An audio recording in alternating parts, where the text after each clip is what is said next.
call on Government Order of the Day number 4. Radio New Zealand Amendment Bill, second reading. Mr Speaker. The Honourable Amy Adams. Mr Speaker, I move that the Radio New Zealand Amendment Bill be now read a second time.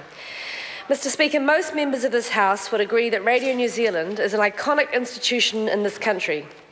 Since first broadcast on our airwaves in 1925, our public radio broadcaster has delighted and informed audiences of all generations.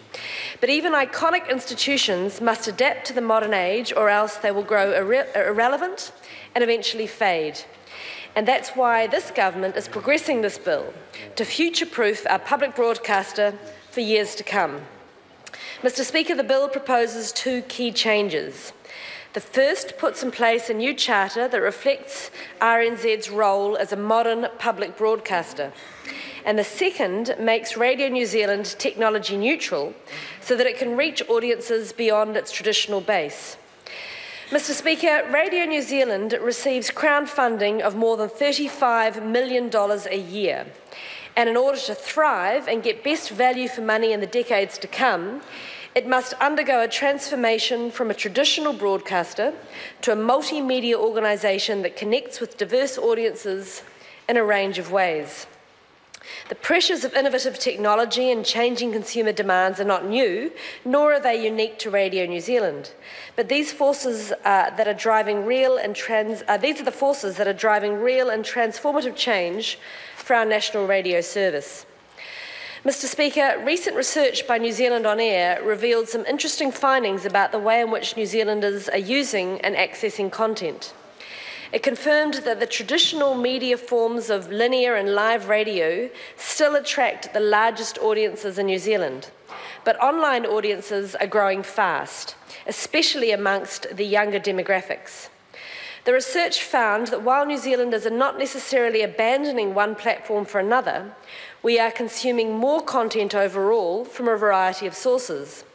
Digital platforms are playing a bigger part in our lives. Radio New Zealand has already been responsive to these changes, and while there has been a decline in listenership across traditional platforms, over the last 12 months their online audience has grown significantly as their multimedia strategy is implemented. The number of unique visitors to the Radio New Zealand website is up 64% to 600,000 a month. The youth-focused website The Wireless is using the internet and digital media to reach different audiences. Around 30,000 unique users access the site a month, year-on-year growth of 71%. Requests for audio via platforms such as iTunes and apps have grown 90% in the last year. What this demonstrates is a strong demand for content online, as well as a more traditional on-air. While this shift to multiple platforms is encouraging, there's more work to be done, which is why this bill introduces a new and updated charter for RNZ. As outlined earlier, the bill incorporates a revision of the charter to better reflect RNZ's role as a modern multimedia organisation. Under Section 7(4) of the Act, RNZ's charter must be reviewed by the House of Representatives at 5-yearly intervals. The new charter is incorporated in what will be a new Section 8 of the Radio New Zealand Act, as substituted by Clause 5 of the bill. Under the revised charter, RNZ is expected to foster a sense of national identity by contributing to tolerance and understanding, and by reflecting and promoting ethnic, cultural and artistic diversity and expression. It is to provide reliable, independent and freely accessible news and information, a particularly important role in times of crises. The charter lays out expectations around programming.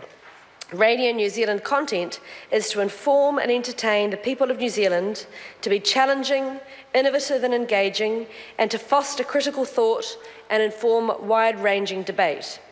The content is to be predominantly and distinctively of New Zealand and to reflect New Zealand's cultural identity, including Māori language and culture.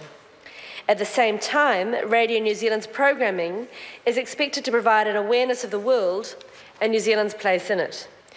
The new charter also affirms RNZ's international statutory obligation to provide an international service in both English and Pacific languages to radio stations in the South Pacific. The Charter identifies the diverse forms of cultural expression Radio New Zealand should support, including drama, comedy, literature and the performing arts. Its support of New Zealand music, both in composition and performance, will continue. Radio New Zealand is expected to provide programs which balance special interest with those of wide appeal, recognising the interests of all age groups.